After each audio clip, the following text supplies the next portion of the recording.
খ্রিস্টান লালবাবু, তিনি ফ্রিতে বই বিক্রি করেন, ফ্রিতে বই বিক্রি করেন। আমরা বই টাকা দিয়ে কিনা বই পাই না, আর তিনি কি করেন? ফ্রিতে বিক্রি করতেছেন।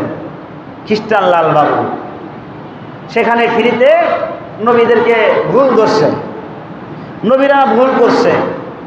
নাউজুবিল্লাহ বলা যাবে? জোরে বলেন নাউজুবিল্লাহ। সমস্ত নবী পয়গম্বর মাসুম, তারা কখনো ভুল করতে পারে না। আল্লাহ তাআলা তাদেরকে নির্বাচন করেছেন, আল্লাহ তাআলা তাদেরকে নির্বাচিত করেছেন, আল্লাহ তাআলা তাদেরকে মনোনীত করেছেন। এজন্য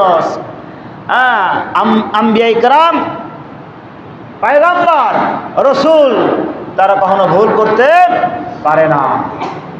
এজন্য আমাদের ইয়াকিন, বিশ্বাস রাখতে হবে।